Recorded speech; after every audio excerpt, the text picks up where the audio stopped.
The rain hammered downtown Chicago as Zara Williams knelt beside a motionless figure in an expensive suit.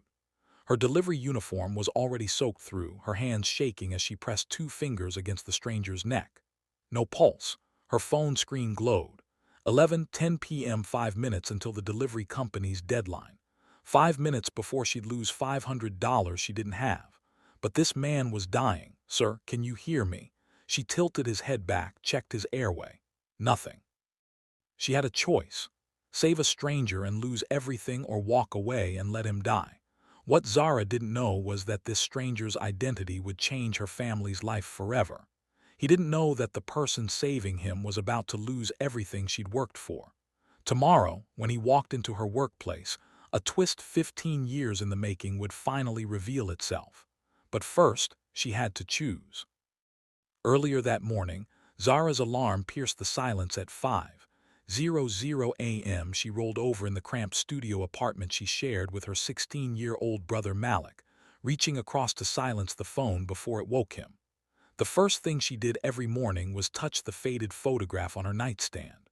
Her mother, Alina Williams, stood proudly in a white chef's uniform holding baby Zara in her arms. The image was worn from years of handling. "Morning, Mama." Zara whispered like she had every day for the past 10 years, "Still trying to make you proud." She padded quietly to their tiny kitchen, opening the refrigerator to reveal nearly empty shelves, a carton of milk with 2 days left, half a loaf of bread, some leftover rice from yesterday's dinner. She counted the crumpled bills in the coffee tin on the counter. $89 for the entire month. Her stomach twisted, but not from hunger. The eviction notice taped to their door fluttered as she opened it to grab the newspaper. 30 days to pay $2,400 in back rent or they'd be homeless. Zara touched the silver necklace at her throat, a tiny whisk pendant that had belonged to her mother. Alina had worn it every day while working as a private chef before everything changed. Before she died when Zara was just 14, leaving her to raise Malik alone. Morning, Zed. Malik shuffled into the kitchen already dressed in his one good shirt, a white button-down he'd been saving for today's college scholarship interview. "Are you ready for the big day?" Zara forced a smile, starting the coffee maker. The interview could change everything. Full ride to Northwestern, a future Malik deserved. Nervous as hell, he admitted, straightening his collar. "You're still driving me at 7:00, right? I know it's early, but of course." Zara's heart sank. Her car had broken down 3 days ago.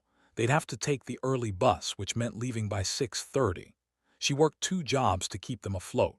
Morning shifts at Maya's Corner Café in the financial district, where she'd been for 2 years. Evenings delivering food through multiple apps, racing around the city on her delivery bike until nearly midnight. The café job barely covered utilities. The delivery work was supposed to handle rent, but the company had strict policies. Return equipment late 3 times and you're fired. She'd already been late twice this month. "Zara." Malik was studying her face. "You okay? You look worried." She busied herself making breakfast from their meager supplies. "Just thinking about your interview. What are you going to tell them about your goals?" As Malik talked about his dreams of studying business, Zara cooked using one of their mother's recipes. Alina had learned it working for a wealthy family back when she thought cooking might lead somewhere bigger. "Mama always said this recipe came from a family she cooked for," Zara told Malik, stirring the eggs with practiced ease. "They were so grateful for everything she did. She said they even wanted to adopt us both." Malik looked up from his notes. "What happened to them?" "She never told me the whole story." Zara plated the food carefully the way Alina had taught her. Said some stories were meant to unfold in their own time. The memory made her chest tight. Alina had been brilliant in the kitchen, creating meals that made people weep with joy, but she'd also been proud. Too proud, maybe.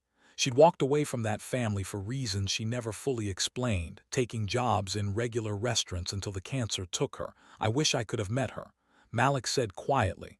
"Really met her, you know, remembering her. She would have loved seeing you get this scholarship." Zara touched her necklace again.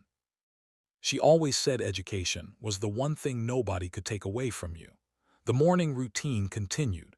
Zara packing Malik's interview materials, double-checking his bus fare, reminding him about the questions they'd practiced.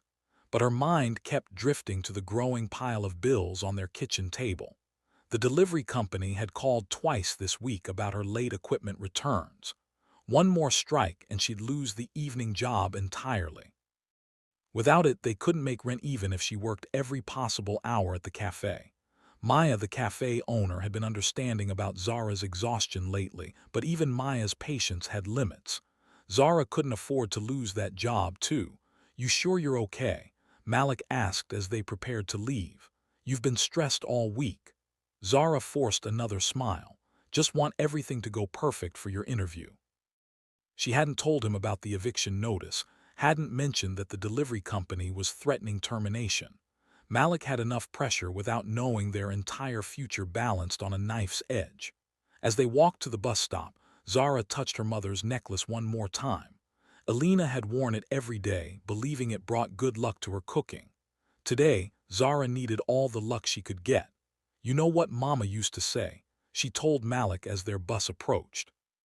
"She said you never know when you'll need to save someone who matters."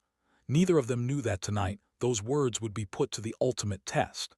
10:45. Zara's legs burned as she pedaled through the financial district, her delivery bag bouncing against her back.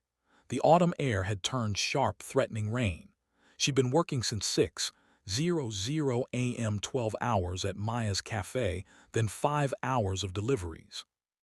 Her phone showed 17 completed orders, enough to cover groceries for the week if she was lucky.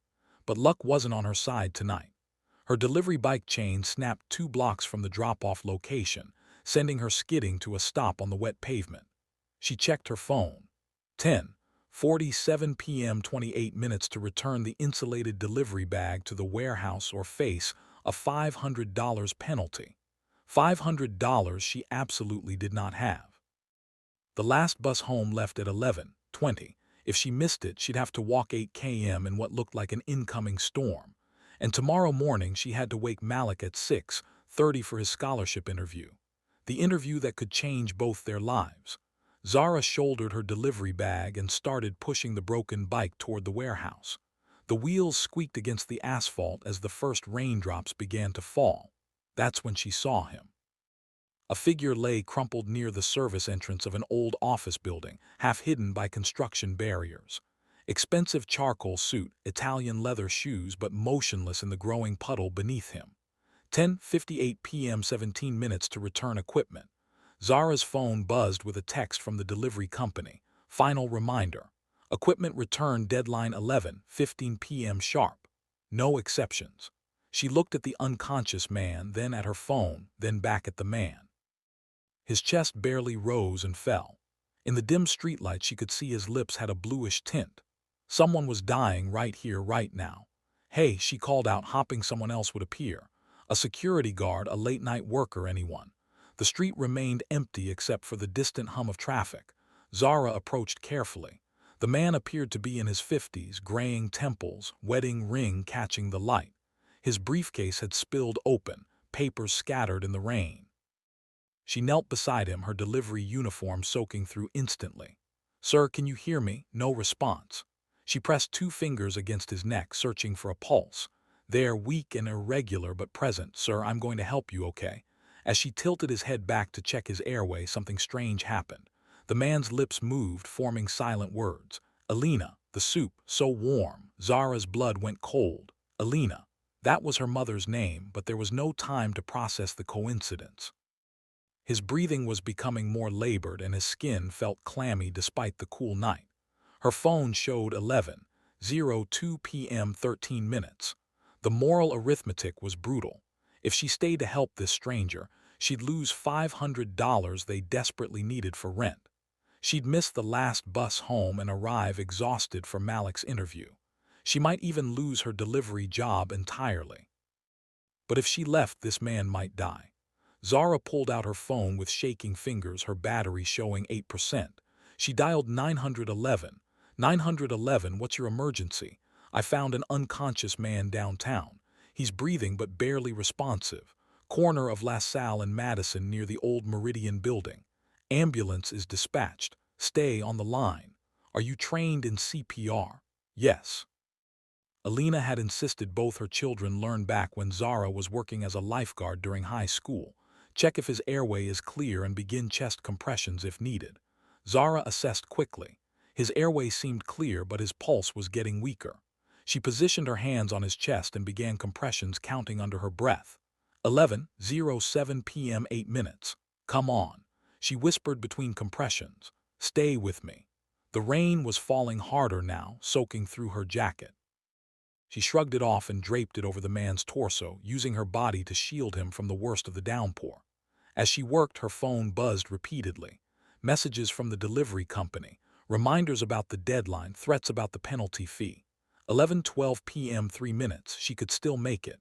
Drop everything and run to the warehouse. Save her job, save the money, get home in time for Malik's interview. But then she looked at the man's face again. Someone's husband, someone's father. And those words he'd whispered. Alina, her mother's name. I'm sorry, Malik, she said quietly, continuing the chest compressions. I'm so sorry about your interview. The ambulance sirens grew louder in the distance. 11:15 p.m. came and went. Zara Williams had made her choice. The sirens grew louder as Zara continued chest compressions, her arms already aching from the repetitive motion. Rain pelted her face, mixing with tears she didn't realize she was crying. 30. She counted aloud, then tilted the man's head back for rescue breaths. His skin was cold against her lips, but she felt the faint exhale that meant his lungs were still working. Back to compressions. 123-2. Her phone screen lit up with another notification. Delivery equipment overdue. $500 penalty applied to your account. The message stung, but Zara didn't stop. Couldn't stop. This man's life was worth more than money, even money she desperately needed. Come on, sir, stay with me. She pressed harder, remembering her mother's voice from years ago. Zara Mija, you never know when you'll need to save someone who matters. Learn this well. The man stirred slightly, his eyelids fluttering. Zara felt a surge of hope, but his breathing remained shallow and irregular. Without thinking, she began humming, a soft lullaby her mother used to sing while cooking. Alina would hum this tune while stirring soup, while kneading bread, while teaching Zara the recipes that connected them to something larger than their small apartment. Something remarkable happened. The man's breathing seemed to steady as she hummed. His face, which had been twisted in unconscious pain, relaxed slightly. That's it, Zara whispered. You recognize that, don't you? Somehow you know that song. The ambulance rounded the corner, red and blue lights painting the wet street in urgent colors. Zara had been performing CPR for 18 minutes straight, her arms screaming in protest, but she didn't stop until the paramedics took over. Ma'am, step back, please. We've got him. 2 EMTs quickly assessed the situation while a third rolled a stretcher closer. Zara backed away, suddenly shivering as the adrenaline wore off and the cold rain penetrated her soaked uniform. Good work. The lead paramedic called over his shoulder. How long were you doing compressions? Since 11:02. Zara replied, checking her phone. The screen showed 11:23 p.m. 21 minutes. Jesus, you probably saved his life. Most people give up after 5. As they loaded the man onto the stretcher, his hand suddenly shot out, grasping weakly at Zara's necklace. His eyes opened for just a moment, confused, unfocused, but somehow desperate. Alina's whisk. He whispered, his voice barely audible over the rain. She always wore Alina's whisk. Zara's heart stopped. She looked down at her mother's necklace, the tiny silver whisk pendant catching the ambulance lights. How do you know about my mother's necklace? She asked, leaning closer. But the man's eyes had closed again and the paramedics were already moving toward the ambulance. Alina saved me when I was 7. His words faded as the oxygen mask covered his face. Wait, Zara called out, following the stretcher. What did you say about Alina? About my mother? The EMT held up a hand. Ma'am, we need to get him to the hospital now. His vital signs are still unstable. Can I come with you? I need to know what he meant about are you family? No, but then I'm sorry. Hospital policy. The ambulance doors slammed shut and Zara was left standing alone in the rain, her mind reeling. How could this stranger know about her mother's necklace? How could he know Alina's name? Her phone buzzed. Another message from the delivery company. Immediate response required. Report to warehouse tomorrow 9:00 a.m. for account review. 11:25 p.m. The last bus had already left. Zara looked around the empty street, water dripping from her hair, her uniform clinging to her shivering body. 8 km to home. In her current state, it would take nearly 2 hours. She started walking. Each step was agony. Her legs, already exhausted from 12 hours of work, protested against the additional miles. Her phone died somewhere around the 3rd kilometer, leaving her alone with her thoughts and the stranger's mysterious words. Alina's whisk. How could he possibly know? The rain had soaked through every layer of clothing by the time she reached her neighborhood. Her teeth were chattering uncontrollably, and she could feel the beginning of a fever building behind her eyes. She climbed the 3 flights to their apartment at 1:47 a.m., fumbling with keys that felt foreign in her numb fingers. Inside, Malik was asleep at the kitchen table, his interview notes spread around him, his head pillowed on his arms. Zara's heart broke a little more. He'd waited up for her, probably worried when she didn't answer her phone. Now she'd have to wake him in less than 5 hours for the most important interview of his young life. She set 6 different alarms on her phone, though she wasn't sure she'd hear them through what felt like an approaching wall of exhaustion and illness. Her body was already betraying her, muscles aching, head pounding, throat scratchy from the cold rain. In the bathroom mirror, she looked like a ghost, pale, hollow-eyed, shivering despite being inside. She changed into dry clothes and crawled into bed, still wearing her mother's necklace. As she drifted toward unconsciousness, the stranger's words echoed in her mind. Alina saved me when I was 7. What had her mother never told her? What story was meant to unfold in its own time? Outside her window, somewhere across the city, Richard Hartwell was conscious in a hospital bed, asking the night nurse about the young woman with Alina's necklace and whether anyone had gotten her contact information. The nurse told him she was sorry, but they had no record of his rescuer beyond a first name. Zara. Richard closed his eyes, tears of gratitude mixing with 15 years of regret. After all this time searching, Alina's daughter had found him. And just like her mother, she had refused to let him die. Tomorrow he will find her. Tomorrow he would finally be able to fulfill the promise he'd made to a 7-year-old boy in a hospital bed and to Alina Williams' memory. But tonight, Zara Williams fell asleep not knowing that her world was about to change forever, that her mother's greatest sacrifice was about to bear fruit in ways Alina could never have imagined. She only knew that she'd made the right choice, even if it cost her everything. 6:00 a.m. came like a slap. Zara's phone alarms blared, but her body refused to respond. Fever burned behind her eyes and every muscle ached from the previous night's ordeal. Zara. Malik's voice seemed distant. Zara, wake up.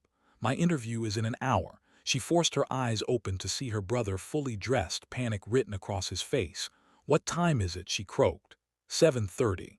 We were supposed to leave an hour ago. The crushing realization hit her. In her fevered state, she'd slept through every alarm. Malik's scholarship interview, the opportunity that could change his future, had already started. Oh God, Malik, I'm so sorry. She tried to sit up, but the room spun. I got caught in the rain last night and it's okay. He said quietly, but devastation filled his eyes. They said I could try to reschedule, but there were only 5 spots available. Zara felt sick for reasons beyond her fever. In choosing to save a stranger, she'd potentially destroyed her brother's dreams. 2 hours later, she stumbled into Maya's corner cafe, looking terrible. Her uniform was wrinkled. Her hair barely contained, and she moved like every step hurt. Dios mío, Zara. Maya looked up from the espresso machine. You look awful. What happened? I'm sorry I'm late. I know this is the 3rd time this month. Mija, sit down before you fall down. Maya guided her to a chair. You're burning up. I can't afford to miss work. I already lost my delivery job last night. Her phone rang. Unknown number. Ms. Williams, this is Sarah Lane from Cook County Hospital. I'm calling about the gentleman you helped last night. Zara's pulse quickened. Is he okay? He's fully recovered thanks to you. Mr. Hartwell wanted me to express his gratitude properly. Maya's eyebrows shot up. Hartwell? Dios mío, that's the family your mother worked for. 30 minutes later, Sarah Lane entered carrying a manila envelope. She was professional-looking with kind eyes. You must be Zara Williams. Mr. Hartwell is very eager to thank you. She placed the envelope on the table. Inside were $2,100 bills and a handwritten note for Alina's daughter who inherited her mother's heart. This is not payment for last night. This is gratitude for 15 years of searching. R.H. Zara stared at the money. $2,000, enough to pay the delivery penalty, catch up on rent, help Malik reapply for scholarships. But something about the note stopped her cold. Alina's daughter, 15 years of searching. How does he know about my mother? I think that's something you'll need to discuss with Mr. Hartwell directly, Sarah replied. He's been looking for Alina Williams and her daughter for a very long time. Maya leaned forward. Zara, your mother worked for the Hartwell family when you were a baby. She never told you why she left. Zara's head spun from fever and confusion. The mysterious connection to her mother, the stranger's words about Alina, and now this. It was overwhelming. She looked at the money again. They needed it desperately. Malik's future hung in the balance. Their rent was overdue, but something deep inside, some echo of Alina's voice, told her this wasn't right. I can't take this, she said quietly, pushing the envelope back. Zara, Maya gasped. Think about what you're saying. I didn't save him for money. I saved him because it was right, just like my mother taught me. Sarah smiled knowingly. Mr. Hartwell said you might react this way. He asked me to give you this. She placed a business card on the table. His private number. He said some conversations are 15 years overdue. The card read, Richard Hartwell, CEO, Hartwell Industries. As Sarah left, Maya shook her head. Your mother's pride, Miha. It's both your greatest strength and weakness. But Zara stared at the business card, pieces of a puzzle slowly clicking into place. Tomorrow, everything will change. During the lunch lull, Maya poured coffee and sat across from Zara, who was nursing her third cup of tea. Miha, there are things about your mother's time with the Hartwells that I never told you, Maya began carefully. Zara looked up from Richard's business card. What kind of things? Alina worked for them for almost 2 years when you were a baby. Beautiful house in Lincoln Park, more money than you could imagine. But it wasn't just a job. She loved that family, especially the little boy. Little boy? Richard. Maybe 7 or 8 years old. Sweet child, but sickly. Had allergies to everything, spent half his time in hospitals. Maya's eyes grew distant. Your mother had a gift with him. He trusted her completely. Zara felt something stir. What happened? One day Alina came home early crying like I'd never seen. She was carrying you and a box of her things, said she could never go back. Why? Maya hesitated. She wouldn't tell me everything, but there was some emergency with the boy. Alina had to save his life. The family was so grateful they wanted to give her everything. House, car, money, even adopt both of you. Zara's hand went to her necklace, but she said no. She said no, packed up that same day and never looked back. Too proud, that woman. Maya shook her head. Sometimes I wonder if she made the right choice. The pieces were forming a picture, still blurry around the edges. Maya, do you think the man I saved? The cafe door chimed. A businessman entered, looking around before approaching their table. Excuse me. Is one of you Zara Williams? That's me, Zara said cautiously. I'm from Mr. Hartwell's office. He asked me to give you this. The man handed her a wrapped package. He said it belonged to your mother. Before Zara could ask questions, he was gone, leaving her holding brown paper wrapping. Inside was an ornate wooden recipe box with Yo carved into the lid. Dios mío, Maya whispered. Your mother's recipe box. She left it at their house when she quit. I remember her crying about it for weeks. Zara opened it with trembling fingers. Dozens of recipe cards in her mother's handwriting, but on top was a sealed envelope. For my daughter, when she's old enough to understand that kindness creates destiny. Her phone rang. Richard's number. Ms. Williams, this is Richard Hartwell. I believe we have a great deal to discuss about your mother. Would you allow me to come to your cafe tomorrow morning? Zara's heart pounded. Yes, I think we do need to talk. 800. I'll bring everything. Photos, letters, the full story she never told you. As she hung up, Zara stared at the unopened envelope. Tomorrow, 15 years of mystery will finally be revealed. Zara arrived at Maya's Corner Cafe an hour before opening, her hands still shaking from the fever that had kept her awake most of the night. She'd spent hours staring at her mother's unopened letter, afraid to break the seal that had waited 15 years to be broken. She wore her mother's necklace outside her shirt today. the silver whisk catching the morning light streaming through the cafe windows. Beside the espresso machine, she placed the only photograph she had of Alina, her mother in chef's whites, smiling and holding baby Zara. At exactly 8:00, a black sedan pulled up outside. Through the window, Zara watched a distinguished man in his 50s emerge, carrying a leather portfolio and the same wooden recipe box from yesterday. The door chimed as he entered, and Zara's breath caught in her throat. It was definitely the man from the street, healthy now, wearing an impeccable navy suit, but unmistakably the same person she'd saved.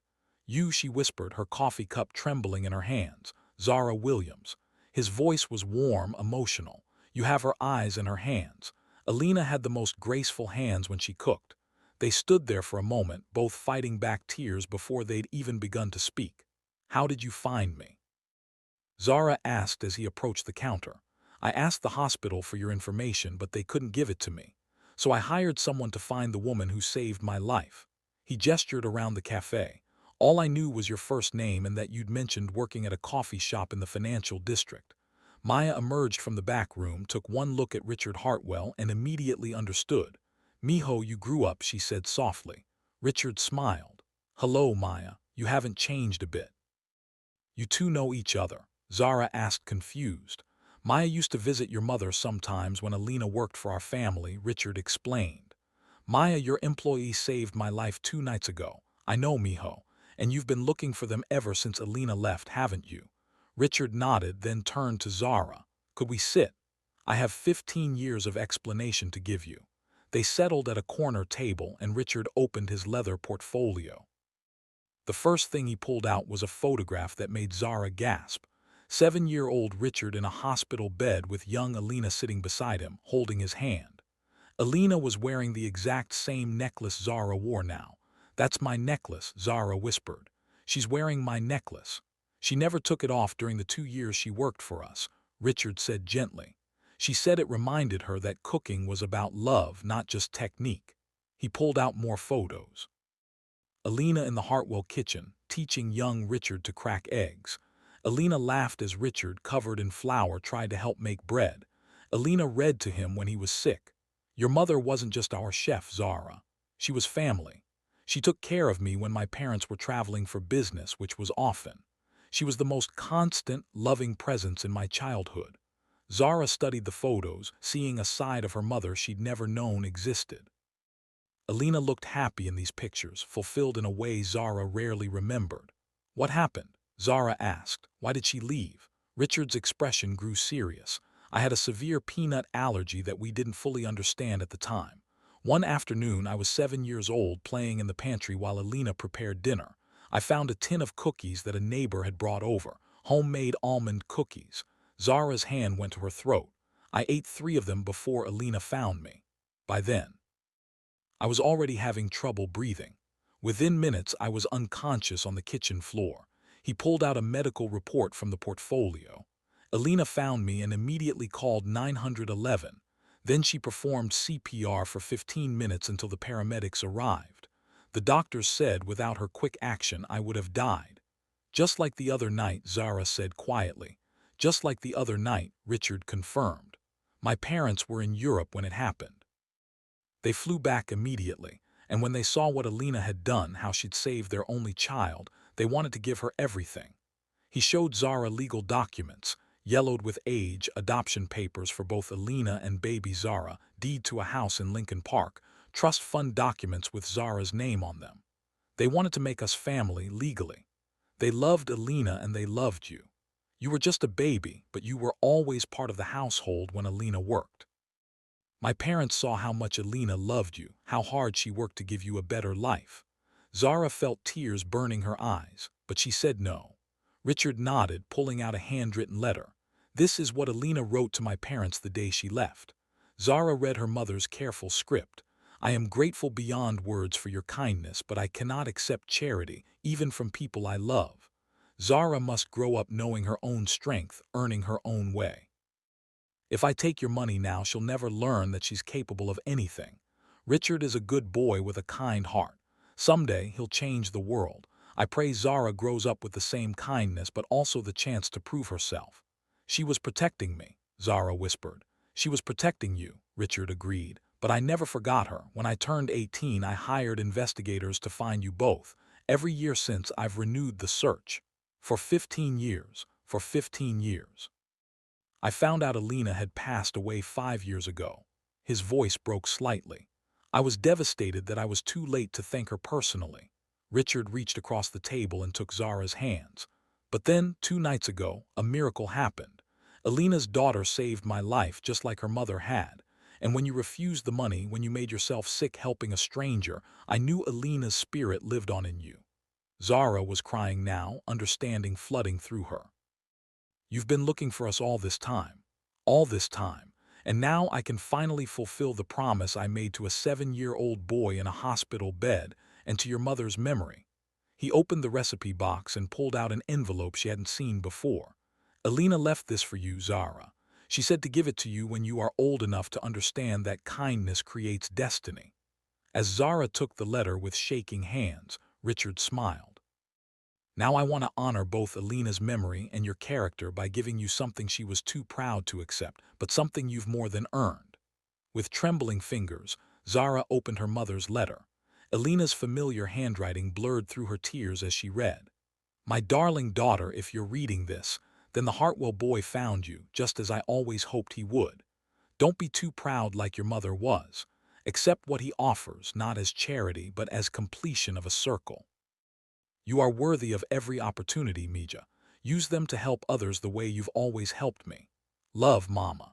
Richard waited patiently as Zara composed herself, then pulled out a thick folder of documents. Zara, I want to create the Alina Williams Foundation for Community Culinary Arts with you as the executive director and primary beneficiary. A foundation in my mother's name. Your mother believed cooking was about feeding souls, not just bodies. I want to honor that vision. Richard spread the papers across the table. Full scholarship to the Culinary Institute of America. They already have a spot reserved for you in their next incoming class. Zara stared at the acceptance letter with her name on it, but I never applied. I've been keeping applications active for years, hoping we'd find you. But this isn't charity, Zara. This is inheritance. This is what your mother earned 15 years ago when she saved my life. He pulled out architectural drawings. I want you to develop Alina's Kitchens, a chain of community restaurants serving healthy, affordable food in neighborhoods that need it most, starting right here. The drawings showed Maya's Corner Cafe transformed into something beautiful. Larger kitchen, community seating, a teaching space for cooking classes. Maya would become our first franchise partner with full equity ownership. Richard continued. She's already agreed, contingent on your participation. You already talked to Maya. I talked to Maya this morning. She's been waiting 15 years for this conversation, too. Richard pulled out financial documents.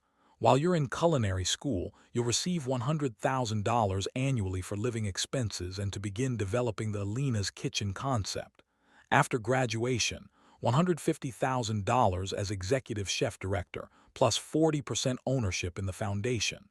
Zara's head was spinning. Richard, this is too much. I can't possibly. Your brother Malik's college education will be fully funded. Richard interrupted gently. Any school he chooses, plus a summer internship program at Hartwell Industries if he's interested in business. The mention of Malik hit her like a physical blow. He missed his scholarship interview because of me, because I chose to save you instead of getting home on time. I know, and I'm going to personally call Northwestern's admissions office this afternoon. When they hear the full story of why he missed that interview, I guarantee you they'll not only reschedule, they'll be honored to have him. Richard leaned forward, his expression earnest. Zara, your rent debt, the delivery company penalty, everything, it's all handled as of this morning. You'll never face eviction again. I don't understand why you're doing all this. Richard pulled out a crayon drawing carefully preserved behind glass. Stick figures of a woman and a little boy with childish handwriting that read, I will help people like Alina helped me. I drew this in the hospital when I was 7 years old. I promised myself that someday I'd find a way to help people the way your mother helped me. Every charitable foundation I've started, every scholarship I've funded, every community program Hartwell Industries supports, it all started with Alina's example. He showed her newspaper clippings spanning decades. Richard's face in business journals, but the articles focused on his philanthropic work. Homeless shelters, food banks, educational programs. Alina didn't just save my life that day, she shaped who I became. She showed me that real power comes from helping others, not accumulating wealth. Zara picked up one of the articles. Hartwell Industries named Chicago's most generous corporate citizen.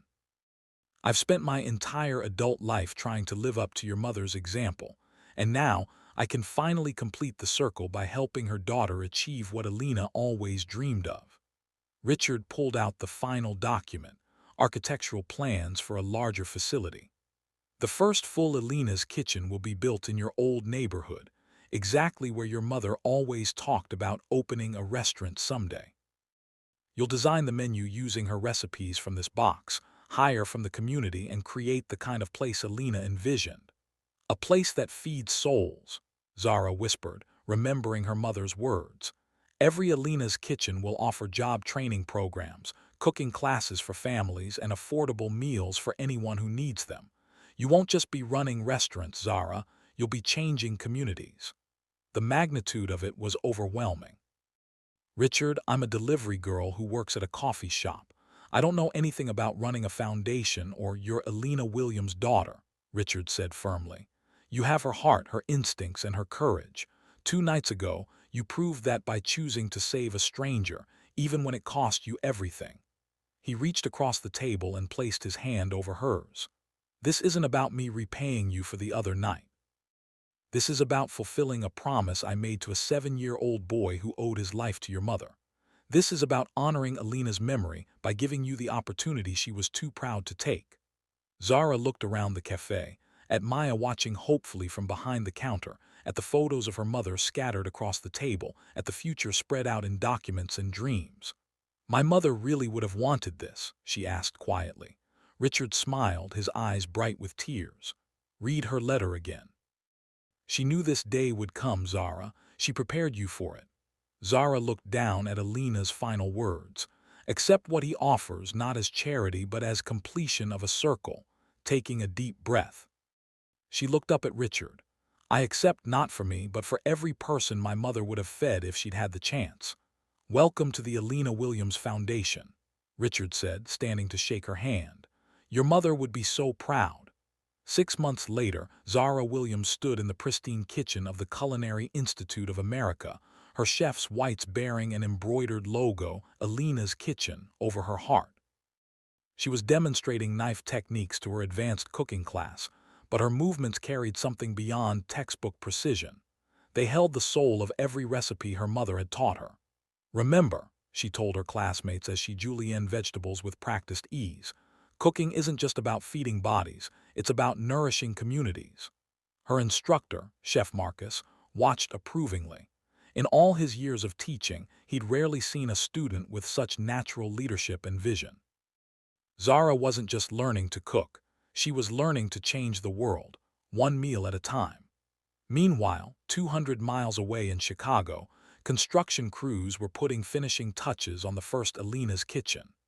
The transformed building that had once housed Maya's Corner café now gleamed with industrial-grade equipment, community seating for 80 people, and a teaching kitchen where families could learn to cook together. Maya supervised the installation of the final piece, a bronze plaque by the entrance that read, Alina Williams believed that food prepared with love could heal hearts and build communities. This kitchen is her legacy. Richard visited the construction site every week, sometimes bringing his own children to see what was being built. This is what happens when one person's kindness plants seeds for the future, he told them. The hearing fair for Alina's Kitchen drew a line that wrapped around 2 city blocks. Zara had insisted on a hearing philosophy that prioritized second chances, formerly incarcerated individuals, single mothers returning to work, immigrants seeking their first opportunity in America. Among the new hires was Carmen Rodriguez, a single mother of 3 who had been surviving on minimum wage and food stamps. When Alina's Kitchen offered her a full-time position with benefits, health insurance, and on-site child care, she cried in the interview. I never thought someone would take a chance on me. Carmen told the local news reporter covering the story. The menu development process brought Zara home every weekend working alongside Maya to recreate Alina's recipes from the wooden box. They tested each dish dozens of times, adjusting for larger quantities, while maintaining the love and care Alina had poured into every meal. The signature dish became Alina's soul stew, a hearty combination of vegetables, beans, and spices that had once fed Zara and Malik during their leanest months. At Alina's kitchen, a full bowl cost just $6, and no one was ever turned away for inability to pay. Malik, now thriving at Northwestern University with his full scholarship, spent his winter break working at the restaurant's construction site.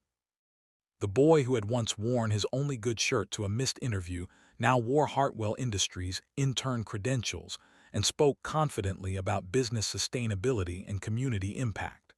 "My sister is building something that will outlast all of us," he told a documentary crew filming the restaurant's development. The soft opening in February drew every local news station in Chicago. The line of customers stretched 3 blocks, but it wasn't just hungry people. It was families who remembered Alina from her neighborhood catering days, former colleagues who had lost touch, and complete strangers drawn by the story of generational kindness. Richard Hartwell, who had insisted on working the opening night as a server, watched with tears in his eyes as 3 generations of families shared Alina's recipes around tables designed for community connection. The success exceeded everyone's expectations. Within the first month, Alina's kitchen was serving over 1,000 meals daily. The job training program had a waiting list of 200 applicants. The evening cooking classes for families were booked solid through the summer. Food Network's Good Eats with Purpose featured Zara in a primetime documentary titled The Chef Who Inherited Her Calling. The episode followed her from culinary school to the bustling kitchen, where she now trained a team of 25 employees, many of whom had never worked in food service before. "This isn't just about the food," Zara explained to the cameras while plating Alina's famous empanadas. "It's about creating opportunities for people who need them most, the way someone once created an opportunity for my family." The Alina Williams Foundation received applications for the second location before the first had been open 2 months. Community leaders from Detroit, Milwaukee, and Cleveland all requested Alina's kitchens for their neighborhoods. By the end of Zara's first year in culinary school, Alina's kitchen had served over 200,000 meals, created 85 permanent jobs, and graduated 150 people from its job training programs. Local food insecurity dropped by 35% in the surrounding neighborhood, but the most meaningful moment came on a quiet Tuesday evening when Carmen Rodriguez, the single mother hired on opening day, was promoted to assistant manager. Alina Williams saved more lives than she ever knew, Carmen said, accepting her new apron with assistant manager embroidered below the Alina's Kitchen logo. 2 years later, Zara Williams walked through her old neighborhood on a crisp autumn evening, barely recognizable as the exhausted delivery girl who had once struggled to make rent. At 26, she carried herself with quiet confidence, wearing a tailored chef's coat embroidered with Executive Director Alina Williams Foundation. But around her neck, she still wore her mother's silver whisk necklace. The neighborhood had transformed alongside her. Where empty storefronts once lined the streets, new businesses now thrived: a bookstore, a community health clinic, a small market, all drawn by the economic activity generated by Alina's kitchen. As Zara walked past the bronze plaque commemorating her mother, she noticed a young woman sitting on the bench nearby crying over eviction papers. 2 small children played at her feet. The scene was achingly familiar. Without hesitation, Zara approached. "Excuse me, are you okay?" The woman looked up with tear-stained cheeks. "I'm sorry, I didn't mean to. We'll move along." "No, please don't apologize. I'm Zara and I run the restaurant here. What's your name?" "Isabella. These are my daughters, Sophia and Maria." "Are you looking for work, Isabella? Because we have an opening in kitchen management and we provide child care and housing assistance." Isabella's eyes widened. "You'd hire me. I don't have restaurant experience." "Neither did most of our best employees when they started." What matters is that you want to work and care about your family. From across the street, Richard Hartwell emerged from the foundation offices where he'd been reviewing expansion plans. He paused when he saw Zara helping the young mother, a familiar warmth spreading through his chest. This was Elena's true legacy, not just the restaurants, but the way kindness multiplied, creating endless ripples of compassion. You know, Zara told Isabella as they walked toward Elena's kitchen, someone once told me that kindness creates destiny. Let me show you what that means. 6 months later, Isabella would be promoted to shift supervisor. Her daughters would participate in the Elena Williams Youth Culinary Program, learning to cook with love and purpose. But tonight, as Zara helped Isabella fill out a job application over a warm meal, she thought about the circle her mother had begun. How one act of courage could echo through generations, creating opportunities, changing lives, building communities. Elena Williams had saved a 7-year-old boy who grew up to save her daughter, who now saved others in an endless chain of kindness. Richard joined them at the table, watching the next chapter of Elena's legacy unfold. Your mother is smiling somewhere, he told Zara quietly. Some people live on through their children. Elena Williams lived on through every life her daughter touched. Elena's story reminds us that the kindness we show today can echo through generations in ways we never imagined. One mother's courage to save a child created a legacy that transformed countless lives, proving that no act of love is ever truly forgotten. You never know when the person you help today might become the one who changes your tomorrow, or when your sacrifice might plant seeds that your children will harvest. Think about this. Who in your life showed you kindness when you needed it most? How can you honor their memory by helping someone else? What legacy of compassion will you leave behind? Share your story in the comments. Tell us about a time when someone's kindness changed your path, or when helping a stranger led to something unexpected. If Elena and Zara's journey moved you, hit that like button and subscribe for more incredible stories that prove love transcends time. Ring that notification bell, because every week we share tales that restore your faith in human goodness. Remember, every act of kindness plants seeds for the next generation to harvest. At Black Voices Uncut, we don't polish away the pain or water down the message. We tell it like it is, because the truth deserves nothing less. If today's story spoke to you, click like, join the conversation in the comments, and subscribe so you'll be here for the next Uncut Voice.